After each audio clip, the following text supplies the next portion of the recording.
Subí a la torre latinoamericana casi por impulso, como si esa noche la ciudad necesitara verse desde arriba para confirmar que seguía en su sitio, que las avenidas aún respiraban luces y que el ruido habitual no escondía nada más profundo. Y lo primero que noté al entrar al elevador fue un zumbido más grave de lo normal.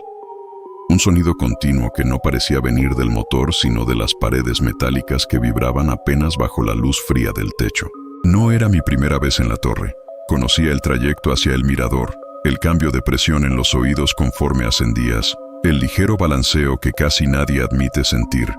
Pero esa noche el panel digital marcaba los pisos con una demora mínima entre número y número, como si el ascenso no fuera lineal, sino fraccionado en pausas invisibles que el cuerpo sí percibía, aunque el ojo no lo registrara de inmediato. Éramos 4 personas dentro del elevador y nadie hablaba. No por incomodidad, sino por una especie de acuerdo silencioso que se instaló desde que las puertas se cerraron. Y durante un instante sentí que el aire estaba más denso, con un olor metálico más marcado, como si la estructura completa de la torre estuviera respirando más cerca de nosotros de lo habitual. El número 34 apareció en el panel, y luego 35, 36, 37, con ese retraso leve que empezaba a irritarme sin razón clara, y cuando esperé ver el 38, el display mostró algo que no había visto antes. Un guión sin número, una línea horizontal que se mantuvo encendida exactamente 6 segundos antes de desaparecer y dar paso al 39 como si nada hubiera ocurrido. Miré a los otros 3 pasajeros esperando que alguien comentara lo extraño, pero nadie reaccionó. Ni siquiera levantaron la vista del teléfono o del reflejo en el espejo lateral. Y durante esos 6 segundos, sentí que el zumbido en las paredes se intensificaba apenas, lo suficiente para recorrerme los brazos como una vibración interna que no correspondía al movimiento normal del elevador. Cuando las puertas se abrieron en el mirador, el aire nocturno me golpeó con esa mezcla de viento y altura que siempre me ha provocado una sensación extraña entre vértigo y libertad. Pero la imagen del guión sin número se quedó fija en mi cabeza como una interrupción que no debía estar ahí, un espacio no marcado en un sistema que presume precisión. Caminé hacia el ventanal principal y observé la ciudad extendida bajo mis pies, las luces de Reforma trazando líneas claras en la oscuridad, el tráfico constante, la distancia que hace que todo parezca manejable desde arriba. Y sin embargo, una parte de mí seguía calculando esos 6 segundos exactos en los que el panel dejó de mostrar un piso concreto. Intenté restarle importancia pensando que era un fallo visual, un error momentáneo del display, pero cuando regresé al elevador para descender, noté que el operador, un hombre mayor con uniforme gris, miraba el panel con atención excesiva antes de presionar el botón del lobby,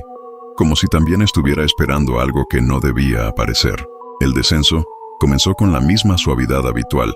números que bajaban de manera ordenada, hasta que, al pasar nuevamente por el rango de los 30, el display volvió a mostrar el guión sin número, y esta vez lo acompañó un leve crujido en la estructura, un sonido seco que duró exactamente el mismo intervalo de 6 segundos antes de que el 37 se encendiera, como si el piso inexistente hubiera sido omitido deliberadamente. Sentí que el estómago se me comprimía durante ese lapso, no por la altura, sino por la sensación de que el elevador se había detenido en un nivel que no figuraba en el plano oficial de la torre, y aunque las puertas no se abrieron, tuve la impresión clara de que algo más allá del metal esperaba que alguien presionara el botón «Abrir» antes de que el contador retomara su curso. Cuando llegamos al lobby me acerqué al operador y le pregunté si el elevador alguna vez mostraba un piso sin número, una línea en blanco entre el 37 y el 38. Y el hombre me sostuvo la mirada unos segundos antes de responder que a veces el sistema tiene fallos visuales, pero que si el display se queda en blanco durante 6 segundos exactos, es mejor no tocar ningún botón hasta que desaparezca. Esa precisión en el tiempo me erizó la piel porque no mencioné los 6 segundos. Y cuando le pedí que me explicara por qué, bajó la voz y dijo que hay pisos técnicos que no aparecen en el panel, niveles intermedios donde solo entra mantenimiento, y que el elevador a veces se alinea con ellos aunque nadie lo haya solicitado. Salí de la torre con la intención de olvidar el asunto, pero esa noche, al cerrar los ojos, la imagen del guión en el panel volvió con más claridad que el paisaje nocturno desde el mirador, y junto a ella, La sensación de que el elevador no se había detenido por error, sino por sincronía con algo que esperaba exactamente 6 segundos para ofrecer una oportunidad. Al día siguiente regresé con la excusa de mostrarle la vista a un amigo que nunca había subido, pero en realidad quería confirmar si el fenómeno se repetía o si había sido una coincidencia aislada que mi mente exageró por su gestión. Y cuando entramos al elevador, noté que el mismo operador estaba de turno, observando el panel con una atención que parecía permanente. El ascenso fue normal hasta el piso 36, 37, y entonces el guión apareció otra vez, 6 segundos exactos de vacío numérico, acompañados ahora por una leve variación en la iluminación interior, como si la luz blanca del techo parpadeara apenas durante ese intervalo sin llegar a apagarse por completo. Mi amigo no comentó nada, pero vi en su reflejo que había notado la pausa, y cuando le pregunté si el panel había fallado, respondió que parecía haberse quedado en un piso sin número, como si hubiera algo entre el 37 y el 38 que no estaba marcado. Una frase que confirmó que no era solo mi percepción la que estaba jugando con los detalles. Durante esos 6 segundos, sentí una presión leve en los oídos, similar a la que ocurre al cambiar de altitud rápidamente, pero más concentrada, más localizada, como si el elevador hubiera quedado suspendido en un punto que no correspondía exactamente a ningún nivel oficial de la torre. Cuando las puertas se abrieron en el mirador, noté que el viento era más fuerte que la noche anterior, que las luces de la ciudad parecían más lejanas, y aunque nada en el paisaje indicaba peligro inmediato, la idea de un piso intermedio oculto entre números oficiales comenzó a crecer como una grieta en la lógica del edificio. Esa tarde, antes de bajar, decidí quedarme cerca del elevador y observar cuántas veces el panel mostraba el guión con otros pasajeros.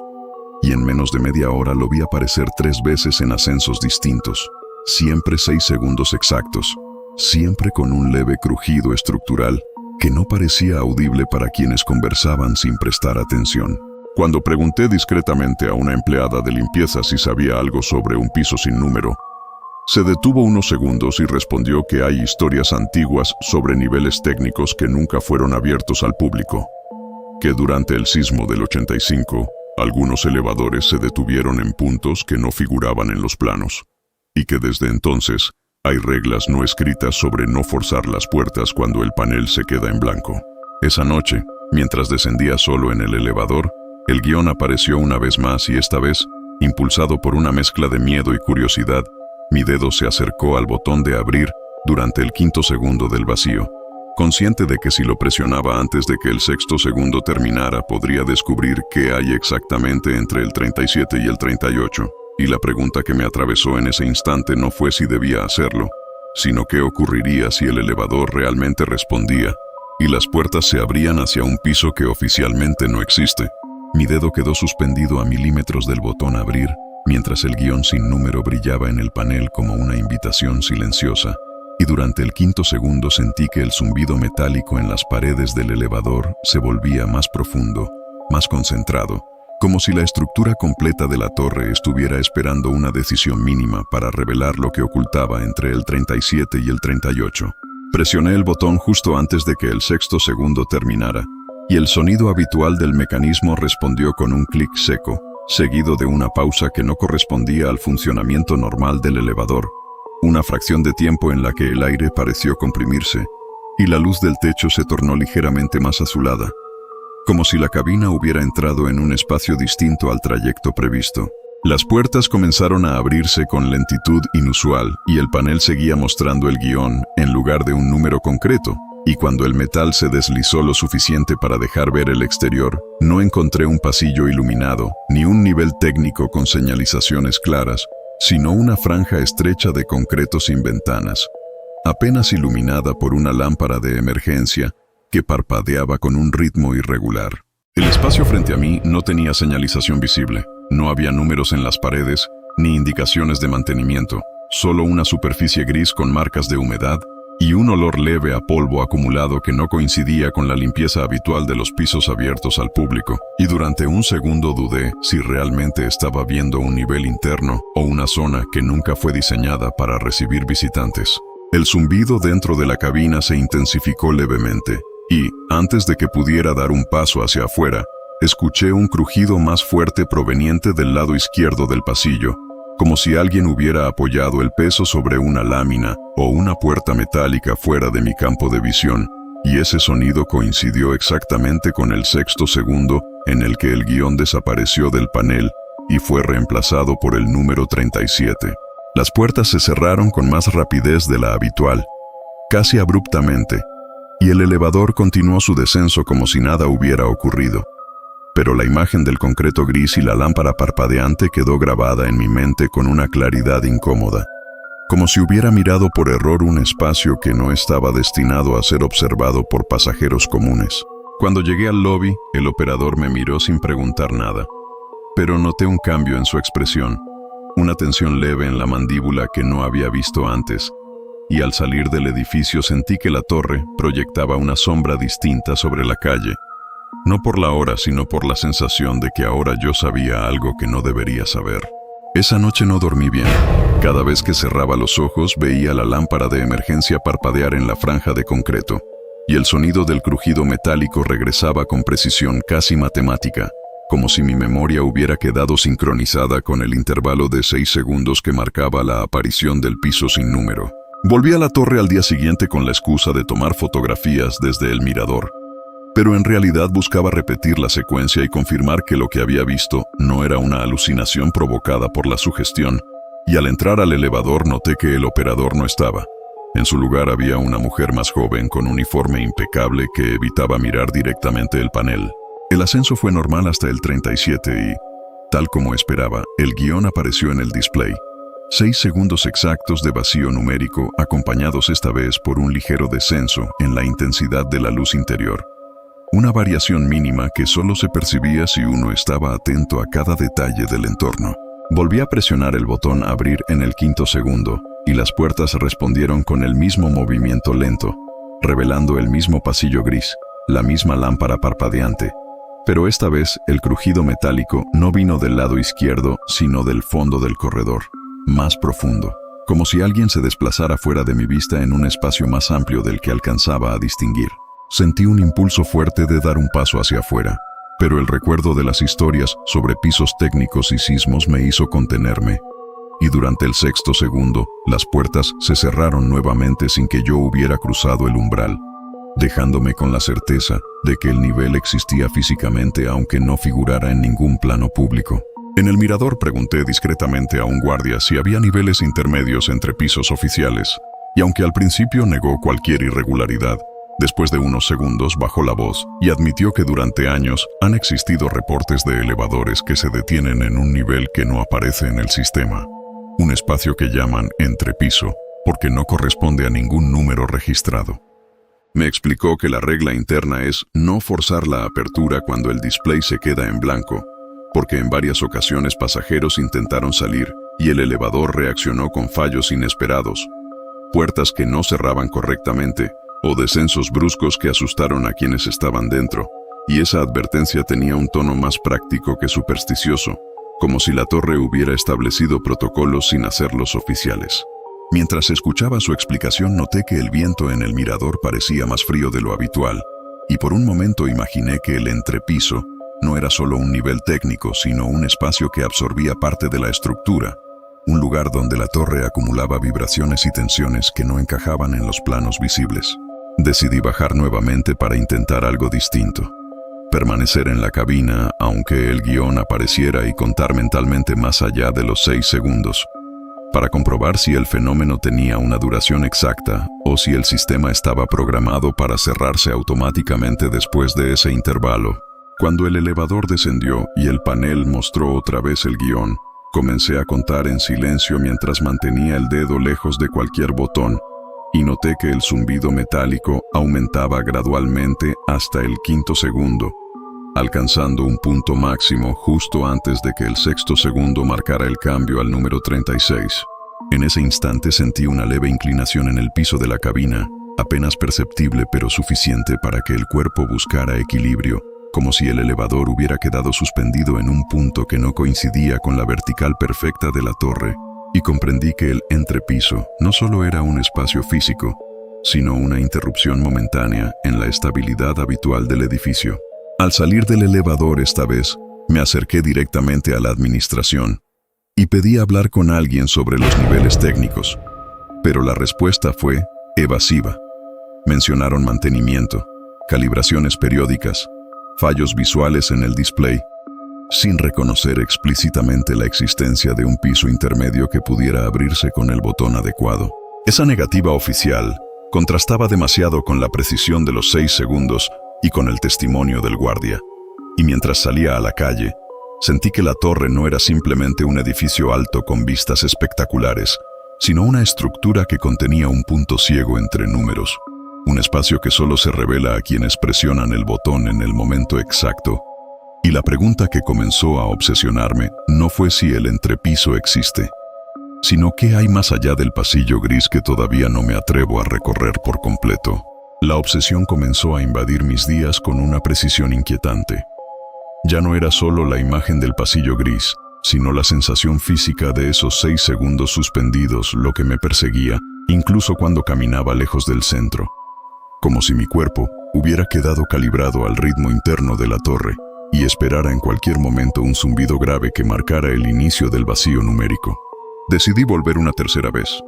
esta vez solo y sin excusas turísticas, con la intención clara de salir del elevador y dar al menos unos pasos dentro del entrepiso, convencido de que la única forma de neutralizar la ansiedad era enfrentarla directamente, aunque la lógica me recordara que estaba forzando un espacio que no figura en ningún plano público. Al entrar al lobby noté que el operador original estaba nuevamente de turno, el hombre mayor del uniforme gris, y cuando nuestras miradas se cruzaron su expresión cambió apenas, como si reconociera en mí a alguien que ya había visto el guión sin número más de una vez, y supiera que esa curiosidad no termina bien para quien la alimenta demasiado. Subí al elevador con el pulso acelerado, consciente de que cada piso que ascendía me acercaba al punto exacto donde el panel se quedaría en blanco, y cuando el 36 dio paso al 37 sentí una anticipación física, un leve hormigueo en los dedos que ya se preparaban para presionar el botón abrir sin vacilar en el 5º segundo. El guión apareció con la misma neutralidad de siempre, 6 segundos exactos de vacío numérico, pero esta vez el zumbido no solo se intensificó, sino que adquirió una frecuencia más aguda, casi como un silbido metálico que vibraba en la base del cráneo. Y en el 5º segundo presioné el botón con una decisión que ya no era impulsiva, sino deliberada. Las puertas se abrieron con el mismo movimiento lento, y el pasillo gris apareció frente a mí, pero esta vez no dudé. Di un paso fuera de la cabina y sentí el cambio inmediato en el aire. Una temperatura ligeramente más fría, un olor más concentrado a concreto húmedo y polvo antiguo que contrastaba con el ambiente climatizado del elevador. La lámpara de emergencia parpadeaba con un ritmo irregular, no sincronizado con los 6 segundos del display, y al mirar hacia el fondo del corredor, noté que el espacio era más largo de lo que había imaginado, extendiéndose hacia una esquina donde la pared parecía curvarse hacia otra sección que no alcanzaba a distinguir desde el umbral. Escuché el 6º segundo cumplirse detrás de mí, y las puertas comenzaron a cerrarse con la misma rapidez abrupta que antes, pero esta vez no estaba dentro de la cabina. Vi cómo el metal se deslizaba hasta quedar completamente sellado, dejándome solo en el entrepiso, con la certeza inmediata de que el elevador ya no estaba ahí para llevarme de regreso, con solo presionar un botón. El silencio que siguió no era absoluto. Estaba lleno de pequeñas vibraciones estructurales, crujidos lejanos que parecían viajar por las vigas internas de la torre. Y durante unos segundos me pregunté si alguien en los pisos oficiales sentiría también esa leve alteración en la estabilidad cuando el guión aparece en el panel. Caminé lentamente por el pasillo, midiendo cada paso como si el concreto pudiera ceder bajo mi peso, y noté que no había puertas visibles al inicio, solo paredes lisas con manchas de humedad que formaban patrones irregulares, algunos con formas que mi mente intentaba interpretar como siluetas humanas apoyadas contra la superficie. Al llegar a la curva del corredor, vi por fin una puerta metálica sin manija exterior, con una pequeña placa oxidada que no tenía números sino un símbolo desgastado que no reconocí, y al acercarme escuché el mismo crujido metálico que había oído desde la cabina en ocasiones anteriores, pero ahora provenía claramente del otro lado de esa puerta. El sonido no era constante. Se repetía en intervalos que, tras concentrarme unos segundos, comprendí que también duraban 6 segundos exactos. 6 segundos de presión contra el metal, seguidos de una pausa breve, como si algo dentro empujara sin fuerza suficiente para abrir, pero con persistencia suficiente para no desaparecer. Mi respiración se volvió más lenta, más controlada, y la lógica intentó imponer una explicación racional. Tuberías, expansión de materiales, sistemas de ventilación,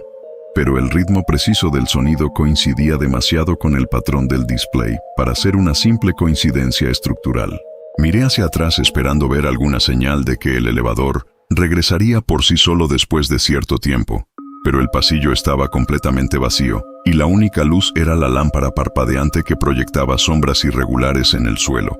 Sombras que parecían alargarse hacia mí cada vez que la iluminación bajaba de intensidad. Decidí tocar la puerta metálica con los nudillos, un golpe leve que resonó con eco sordo en el interior, y durante 6 segundos no ocurrió nada, hasta que en el 7º escuché un golpe idéntico desde dentro, perfectamente sincronizado con el intervalo que ya conocía demasiado bien. El impacto del sonido me recorrió la espalda como una descarga fría. No era un crujido aleatorio, sino una respuesta directa a mi contacto, y por primera vez comprendí que el entrepiso no era simplemente un nivel técnico olvidado, sino un espacio que reaccionaba a la presencia humana de manera calculada. Intenté retroceder unos pasos para ganar perspectiva, pero sentí una vibración distinta bajo el suelo. No el zumbido del elevador, sino una oscilación leve que recorría el concreto como si la estructura ajustara su equilibrio cuando alguien permanecía demasiado tiempo en ese nivel intermedio. Miré hacia el techo y noté que no era uniforme. Había una línea longitudinal que parecía dividir el pasillo en 2 secciones, y durante un instante imaginé que encima de esa línea corrían cables o vigas que conectaban con el mecanismo del elevador, como si el entrepiso fuera un punto de tensión donde convergen fuerzas invisibles. Volví a golpear la puerta, esta vez con más firmeza, y nuevamente 6 segundos después escuché la réplica desde el interior. Pero ahora el sonido fue más fuerte, más cercano, como si algo se hubiera aproximado al metal al detectar mi insistencia, y esa proximidad generó en mí una mezcla de terror y fascinación que me mantuvo inmóvil frente a la placa oxidada. Pensé en intentar empujar la puerta, aunque no tuviera manija visible, pero justo cuando mi mano se acercó al borde, sentí un cambio en el aire. Una corriente leve que no provenía de ningún sistema de ventilación aparente, sino del pasillo detrás de mí, como si el espacio mismo se reconfigurara para cerrarme el paso hacia cualquier otra dirección que no fuera esa puerta. En ese momento escuché a lo lejos el zumbido característico del elevador acercándose nuevamente. Un sonido que me dio una breve esperanza de regreso,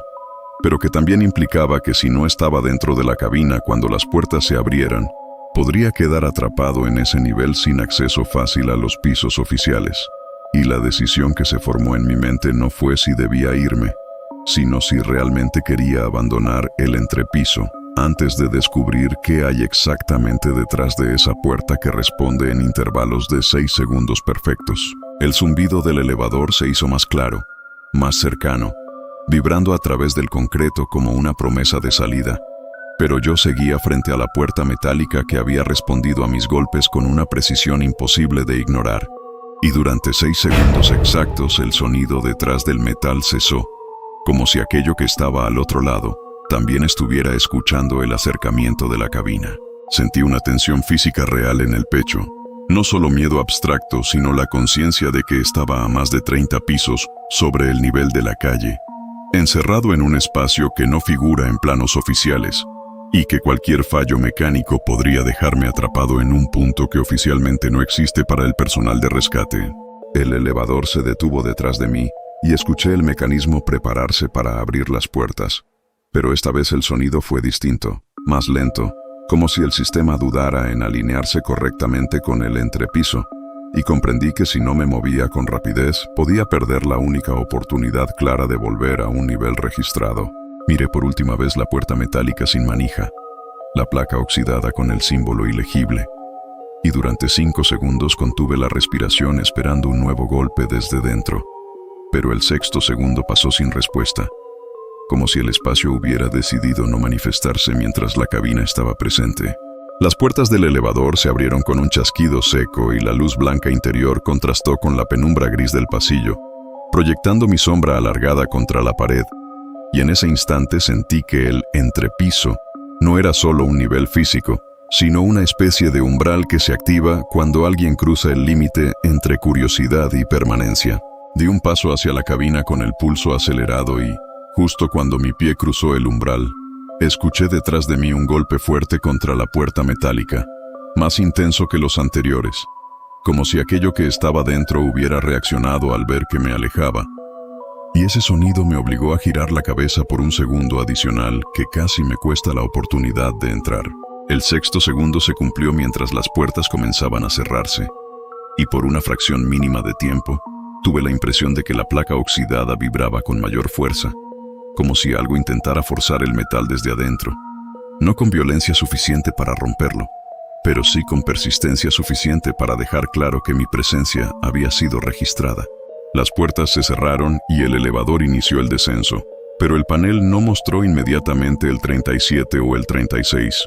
Volvió a aparecer el guión sin número durante 6 segundos exactos, mientras la cabina permanecía inmóvil, y durante ese intervalo el zumbido alcanzó la frecuencia más alta que había sentido hasta ahora. Un tono que me atravesó los oídos y descendió por la columna vertebral. Conté mentalmente cada segundo. 1, 2, 3, 4, 5, 6. Y justo cuando el sexto terminó el panel, mostró el 36, y el descenso continuó con aparente normalidad.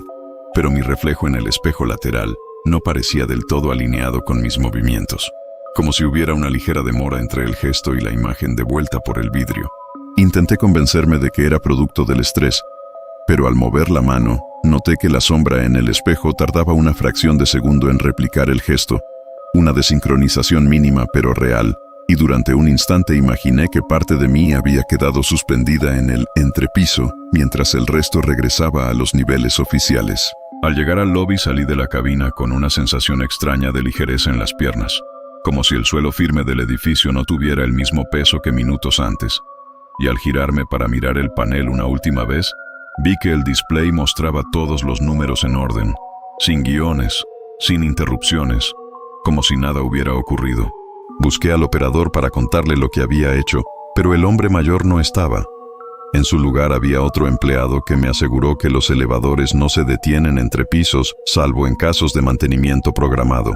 Y cuando le mencioné la puerta metálica sin manija, frunció el ceño como si no reconociera la descripción. Salí a la calle con el ruido habitual del centro histórico envolviéndome. El tráfico, las conversaciones, el murmullo constante que hace sentir que todo está en su sitio. Pero en mi cabeza seguía repitiéndose el patrón de 6 segundos. El golpe desde dentro.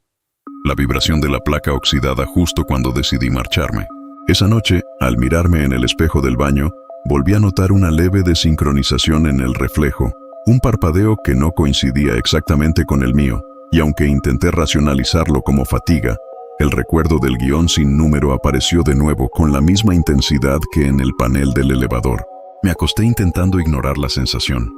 pero antes de dormir escuché un golpe sordo proveniente del interior del closet, un sonido aislado que me hizo incorporarme de inmediato, y cuando conté mentalmente el intervalo hasta que el silencio regresó, comprendí con un frío claro en el estómago que habían pasado exactamente 6 segundos. No abrí la puerta del closet esa noche, ni la siguiente, porque cada vez que el golpe se repetía, lo hacía con la misma precisión. 6 segundos de presión contra la madera, 6 segundos de espera, y en el 7º segundo el silencio volvía como si nada hubiera ocurrido. Ahora entiendo que el entrepiso no es solo un espacio dentro de la torre, sino un punto intermedio que puede desplazarse con quien lo activa. Una zona que no pertenece del todo a ningún nivel oficial y que responde cuando alguien insiste demasiado en mirar lo que no está numerado. Si alguna vez subes a la torre latinoamericana y el panel del elevador muestra un guión sin número durante 6 segundos exactos, piensa bien antes de presionar el botón abrir, porque el piso que no figura en los planos puede no quedarse ahí cuando regreses a casa. Y si has visto un número desaparecer en un display, si has sentido que un espacio responde a tus golpes con el mismo intervalo perfecto, escríbelo en los comentarios y cuéntame dónde ocurrió, porque no creo que el entrepiso exista solo en un edificio. Y suscríbete para seguir escuchando estas historias donde lo que no aparece en el plano oficial es precisamente lo que más insiste en abrirse cuando nadie debería estar mirando.